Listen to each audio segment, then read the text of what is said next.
Welcome to SikhCast, brought to you by Sikh Research Institute, illuminating every path.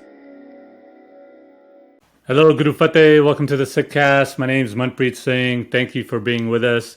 Today, I have with me Harinder Singh. Harinder, Guru Fateh, what's going on? Guru Fateh. So, Happy New Year. Happy Sikh New Year. Today's March 14th, and I'm glad I have you on to talk about it because honestly, I didn't even know there was such a thing as a Sikh New Year every year. So I'm glad to have you on. Let's talk about that. Let's talk about what is Sikh New Year. I know you have an article that was published today on the SikhRI website called Nanakshahi Calendar and Era of Nanak the Sovereign. So let's talk about that. Tell me more about Nanakshahi. Tell me more about the Sikh New Year. I'm sure a lot of Sikhs want to know what's going on. Yeah, that sounds good. We can actually greet it to be a happy new year once we understand what we are celebrating, right? Otherwise, it just becomes another customary ritual. So, Nanakshahi is the word. And the word actually has been in existence from the time of since Sikhs and non-Sikhs who started to celebrate the advent of Guru Nanak Sahib on this earth. So, from that time onwards, we started naming things in the name of the Guru.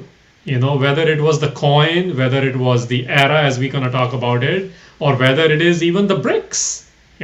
So everything we do was in the name of the Guru.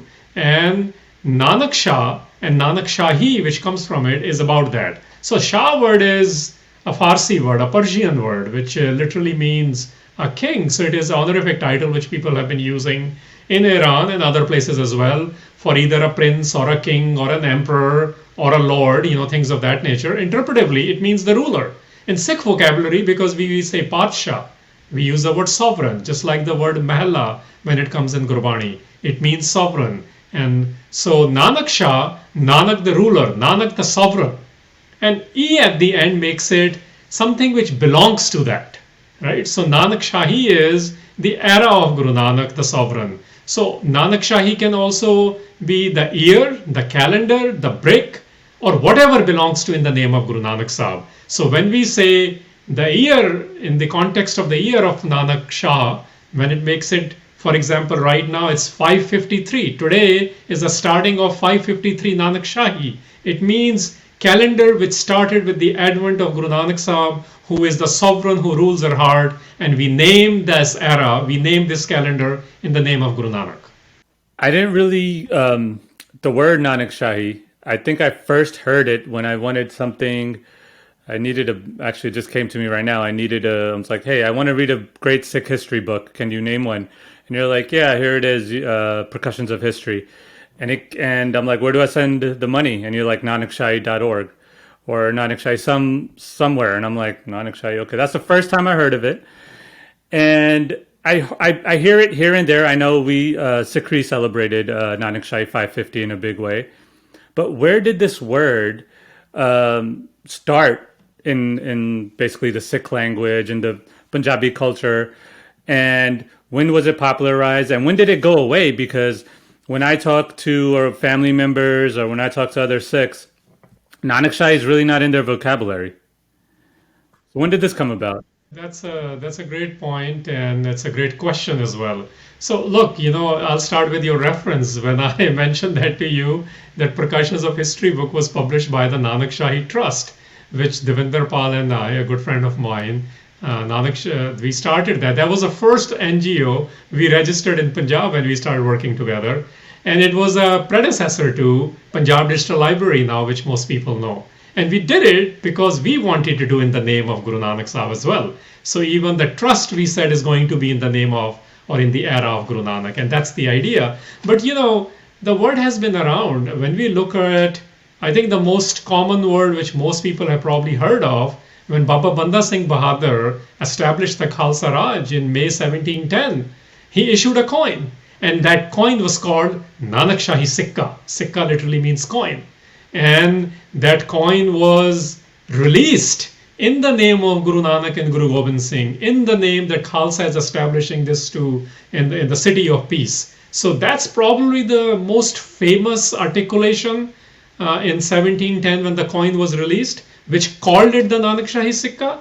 But what people might not know is and again, this is in the collections of Punjab Digital Library, that there was a coin where the Nanakshahi Sammat was written, and Sammat word just you can say means year. So when the Pangi missile, which was part of the Sikh Commonwealth, the missile period, in 1786, from the Amritsar Mint, released a silver coin of about 14 grams. And that one, it says 316 Nanakshahi Sammat, 316, which roughly becomes 1786 in the Common Era, which is what we are used to. So it is very important that in the 18th century, when two times there was establishment of Sikh sovereignty in the political realm by the Sikhs in the post-Guru period as well, both of them, first one named it the Nanakshahi Sikha, and the second one in the pre-Ranjit Singh period, then it happened multiple times, they actually called it, they actually dated the Nanakshahi year in there. Within here, I'll mention one more thing. In the writings, we discovered this for the first time when Gyani Gyan Singh wrote Twarikh Guru Khalsa. This is very important because Gyani Gyan Singh was hired as a teenager by Maharaja Ranjit Singh to read Sukhmani Sahib to him. So think about that for a second. That person is a Granthi who goes on to become a revenue collector in the Patiala state and the Jean state. And when 1849 annexation of Punjab happened, he actually said, I don't want to do any of this. He became a pilgrim.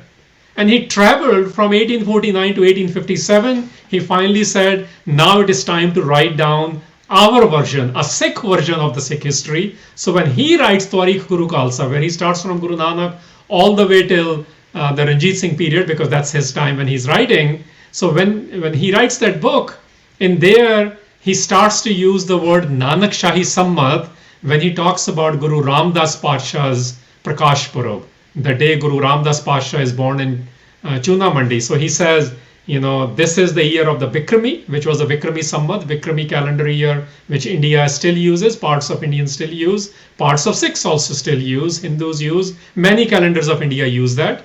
And then it mentions Ishvi, which is the common era, the regular calendar we use. And next to it says Nanakshahi Sammat as well. So these are the three things in writings which are available or in naming, which became popular during 18th century and late 19th century when the first history part was being written. Well, I hope after this podcast that it becomes more popular now.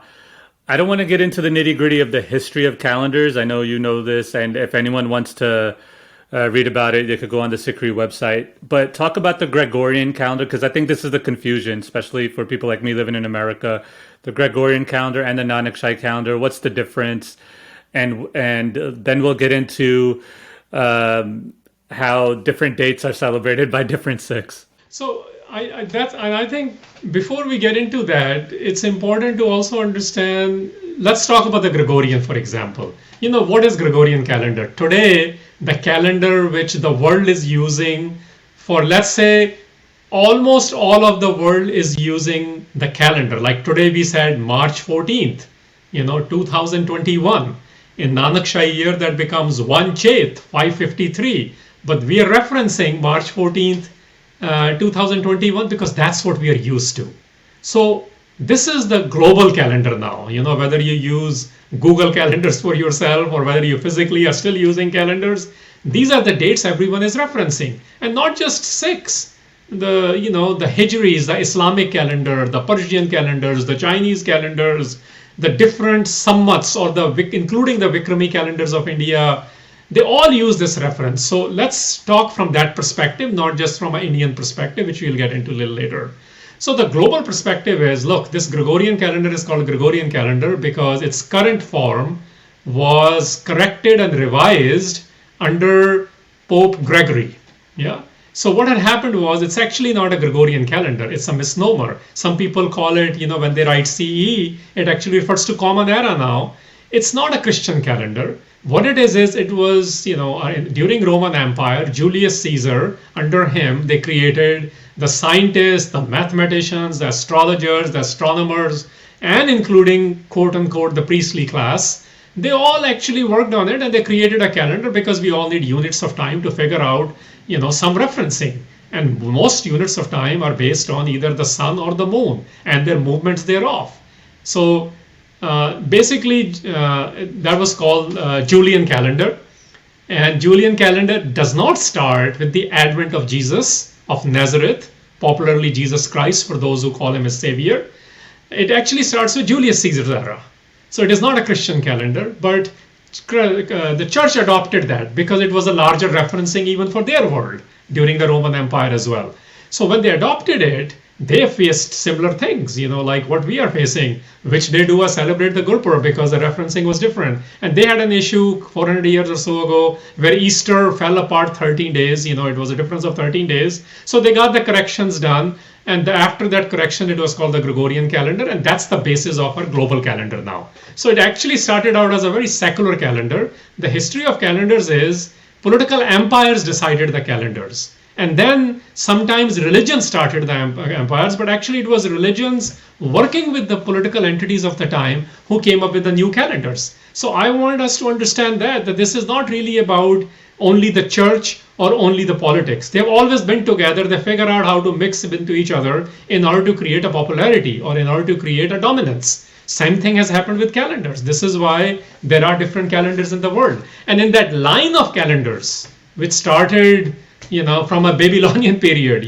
the Hebrew calendars are based on that. Israel still uses two calendars, for example, one for quote unquote what they call secular activities and one for religious purposes, religious activities. Many cultures do that. So this is the history of calendar. In that history, we have different civilizations basically based on their political empires or based on their religiosities have worked with different calendars. And what we currently use is more or less what they call a common era calendar now. And that becomes the reference. Now add to it from a Sikh angle, because in India, look, India has several calendars too, by the way. We are just used to Vikrami. The official Indian government calendar is not even a Vikrami calendar. They came up with another version. They call it a Saka calendar. In 1943, they adopted it for All India Radio, for example, and Indian Gazette and things of that nature. So they're all eras of particular empires. Back to that, right? So depending on how you're calculating based on sun's movement or moon's movement, and some of them combine the two for particular purpose, different calendars get made. And the most common one in India is called Vikrami or Vikrami. It's the same thing. Babba and Vabba are interchangeable in Punjabi. Same thing as Sammat or Samvat. The word means year. It's the same thing. So Vikrami is the basis for when most of the Sikh history is written, because that was the dominant calendar in use. It's not that one is better or worse.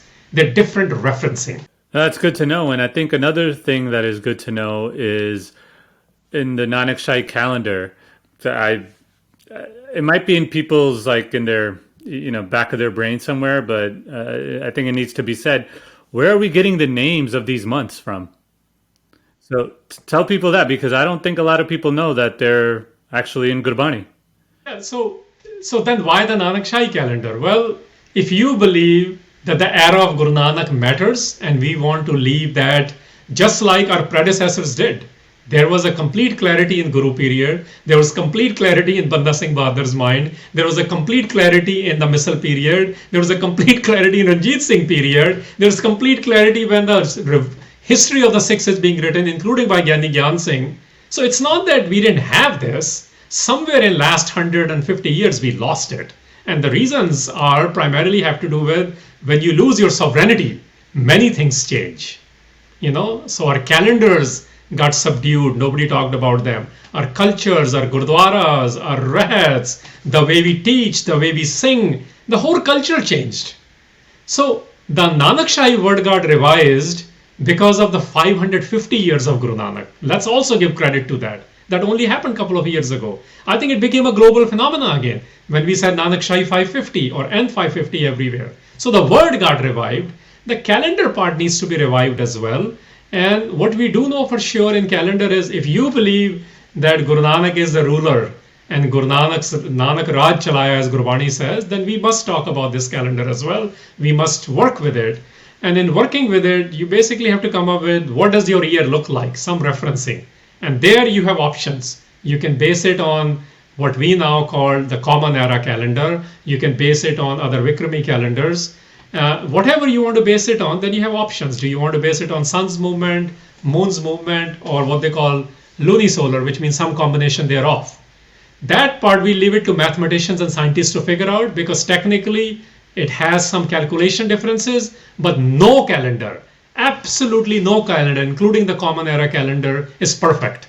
They all have errors which have to be adjusted every few years. The question is, do you adjust them every year, or do you adjust them 73 years? That's the debate in that world right now. That said, we know the names of the month.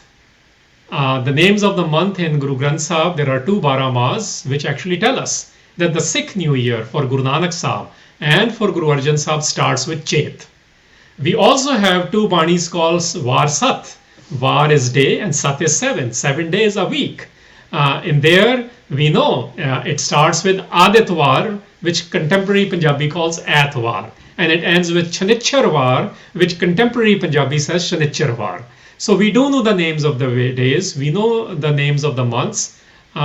We have the numerals which have been presented. We have the alphabets which have been presented in Guru Granth Sahib as well. So all of that is available. Then it's a question of just figuring out the math to whether you want to have the fixed historical dates for every year for referencing, or do you want to have a moving dates for particular celebrations of Gurpurab or historical events. But the first part is very, very clear, that Punjabi New Year absolutely is starting with what they call Vaisakh, harvesting festivals. And perhaps that's the confusion, because what we lost from 1870s till now, about all 150 plus years, is our sovereignties of different kind, from spiritual to political. So a lot of it becomes cultural. In our cultural, most of us, including me, grew up with Punjabi festival is the Sikh festival. So Punjab and Sikh relationship is very intertwined. They're inseparable, but there are things where Sikhs do in their own way, because we believe Guru Nanak to be our ultimate authority for everything. In Punjabis, Guru Nanak is one of the authorities. It might not be the ultimate authority. So for those who believe Guru Nanak is the ruler, the sovereign, the Padsha, the Mahalla, for them, Nanakshahi year matters most, and we want to celebrate with those months, we want to celebrate with those days, and that's the idea behind the Nanakshahi calendar and the year. So let's talk about dates, because I think and we don't want to get too much into it because it could be controversial, but I do want to mention that, and I want to get your 2 cents on, we celebrate this Gurpurab, this date. 20 days later, I see the same Gurpurab being celebrated.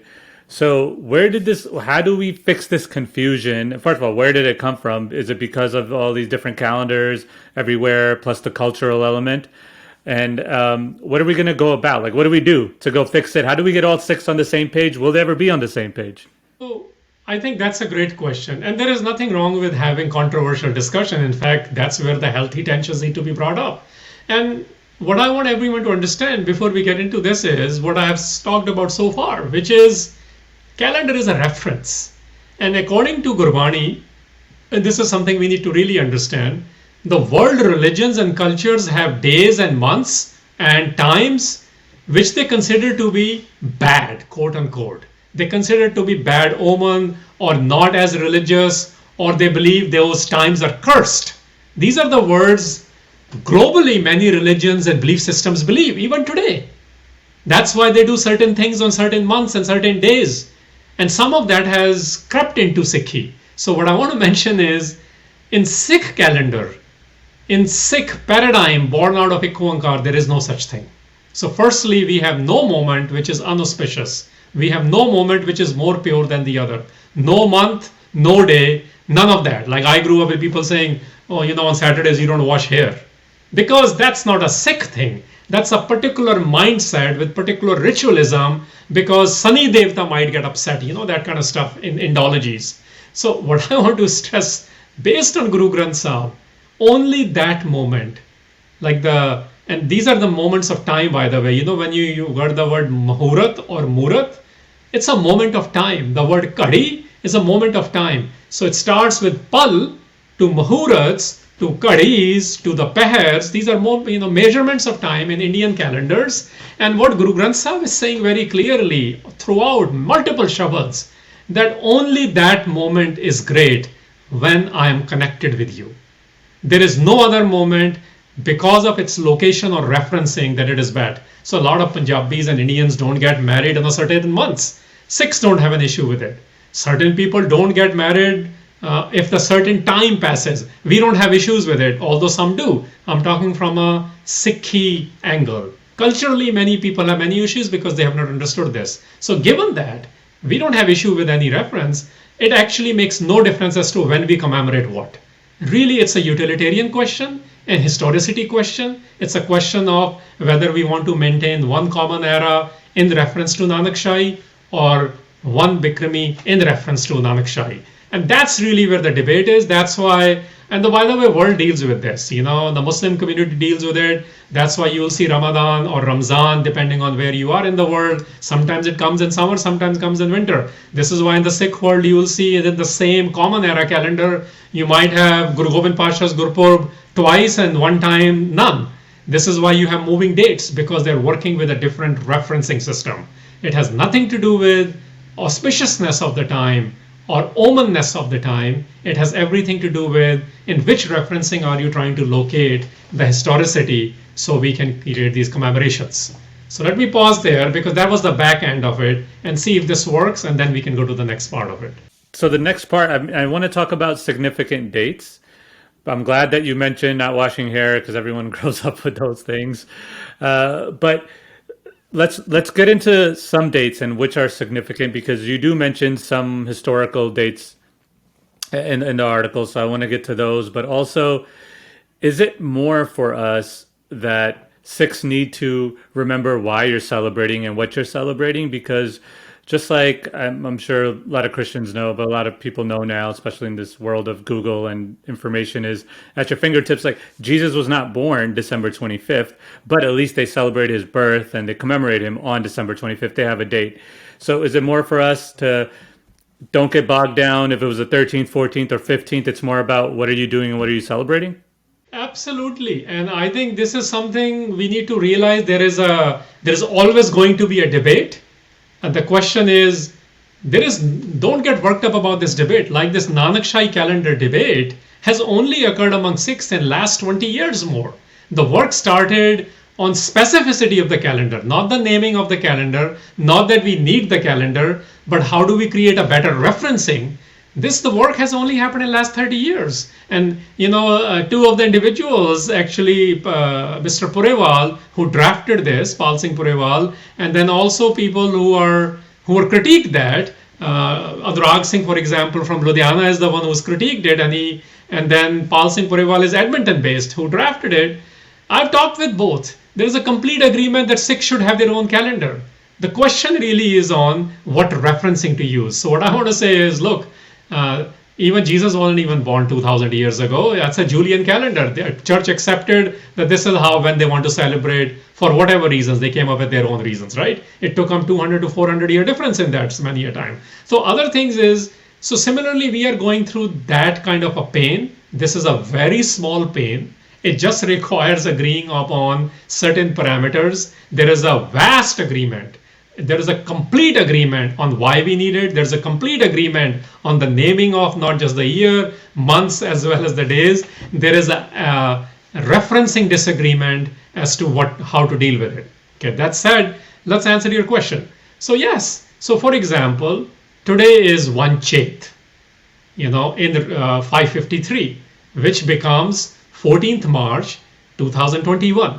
If we go by what I was saying, technically the lunisolar calendar in reference to the common era, you also have two other historical days today. So Guru Har Rai Padshah's Gurgaddi Divas is also today. And this is also the Hola Mahalla Day.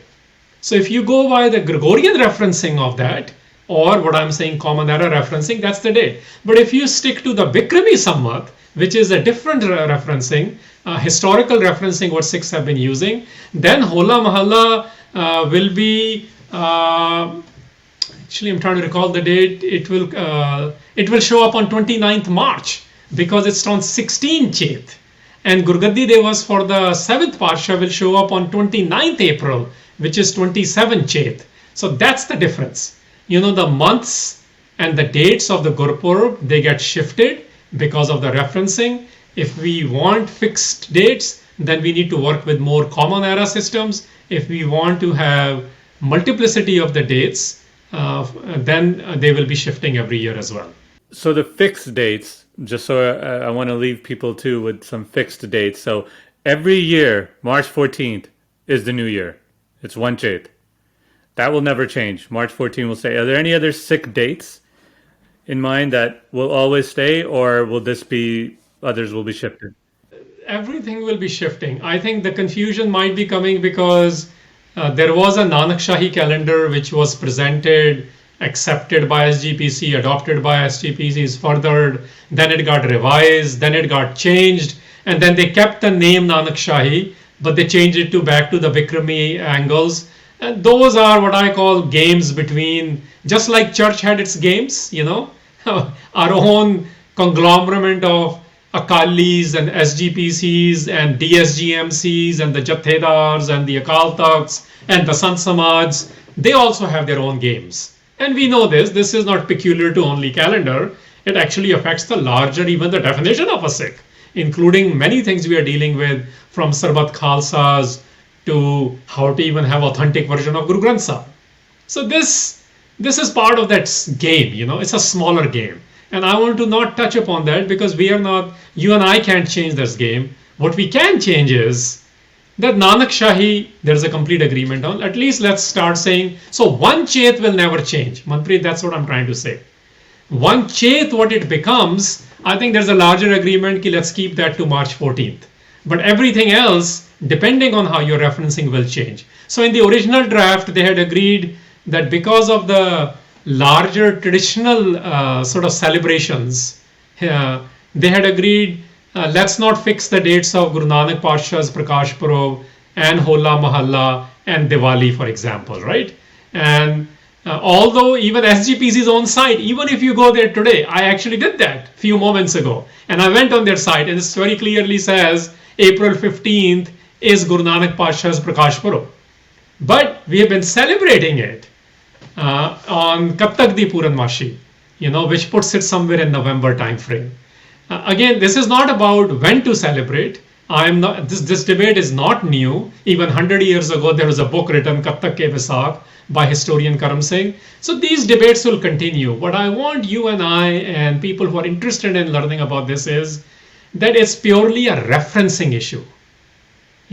So world works with different referencing. What referencing does the larger Sikh Panth wants to work with? That should be left to certain ideologues and subject matter experts to figure it out. Once they are free of the influences of Punjab influence, Sikh political influence, Brahmanical influence, they'll figure it out, right? That work is not hard. That math and that science is not hard at all. What is harder is how do you remain sort of complex free. Once we become complex free, we will be able to fix that. In the absence of that, all of us at least should start commemorating Nanakshahi.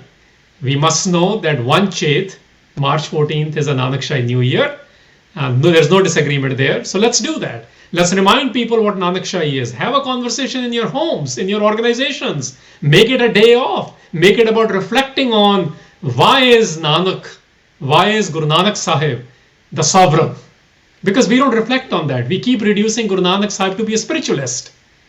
All of our contemporary evidence from the Guru period, all the way till 18th century, 19th, 20th, 21st century, actually presents him as being a sovereign. Sikh vocabulary has always called him Patsha. And our coins show that. Our calendar shows that. Nanakshahi actually means this, but why are we taking that out?